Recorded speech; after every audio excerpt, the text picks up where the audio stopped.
रामदास आठवले यांनी अप्रत्यक्षरित्या भाजपवर टीका केली आहे। तुम्ही गायींचं रक्षण करता, मग माणसांचं रक्षण कोण करणार, असा सवाल त्यांनी विचारलाय। आठवले हे केंद्रात सामाजिक न्याय राज्यमंत्री म्हणून काम करतायत। गुजरातमधील उना इथं दलित तरुणांना बेदम मारहाण करण्यात आली होती। त्यानंतर त्याचे राजकीय पडसाद देशभर उमटले होते।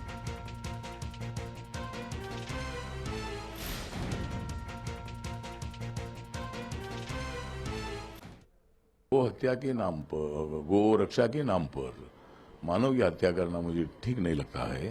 और इसीलिए मुझे लगता है कि अगर गाय को कोई काटने की कोशिश करती है कानून होने के बाद भी, तो उसका विरोध भी होना चाहिए। लेकिन ऐसा कुछ नहीं हुआ था जो गुना में हुआ था। मुझे लगता है कि भाई गो रक्षा के साथ साथ मानव की रक्षा भी करनी चाहिए। आपले विशेष प्रतिनिधी श्रीरंग खरे आपल्यासोबत आहेत फोन लाईनवरून। श्रीरंग, काय अधिक माहिती आहे? रामदास आठवले यांनी अप्रत्यक्षरित्या भाजपवर टीका केली आहे। गुजरातमधील दलित तरुणांना मारहाण प्रकरणी काय संपूर्ण प्रकरण आहे? गुजरातमधील उना या ठिकाणी हे प्रकरण घडलेलं होतं, ज्या ठिकाणी 4 दलित तरुणांना बेदम मारहाण करण्यात आलेली होती। त्यांचे शर्ट काढून गाडीला बांधून त्यांना जबरदस्त मारहाण करण्यात आलेली होती। त्यांच्यावर आरोप होता की त्यांनी गायीची हत्या केली। याच प्रकरणावरून रामदास आठवले यांनी ही टीका केलेली आहे। विशेष बाब म्हणजे रामदास आठवले हे केंद्रामध्ये आता मंत्री झालेले आहेत। भाजपचा मित्रपक्ष असलेल्या रिपाईचे ते अध्यक्ष आहेत। अशा परिस्थितीमध्ये त्यांनी मंत्री झाल्यानंतर थेट भाजपवरच अप्रत्यक्षरित्या टीका केलेली आहे।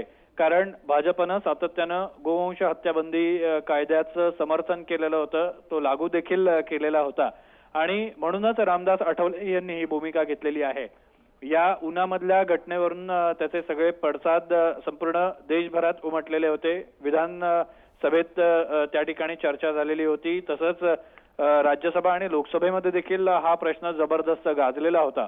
राहुल गांधी यांनी या पीडित कुटुंबाला देखील जाऊन भेट दिलेली होती आणि हा सगळा प्रकार जो होता त्यानंतर संपूर्ण देशातलं राजकारण तापलेलं होतं। मायावती यांनी देखील कडाडून टीका केलेली होती। या सगळ्या प्रश्नावर बोलताना रामदास आठवले यांनी म्हटलेलं आहे की गायींचं रक्षण करता, मग मानवाचं रक्षण कोण करेल, अशा शब्दात त्यांनी या सगळ्या प्रकारावर टीका केलेली आहे। हा अप्रत्यक्षरित्या खरं तर भाजपवरच टीका म्हणावी लागेल। धन्यवाद श्रीरंग, तुम्ही दिलेल्या संपूर्ण माहितीसाठी।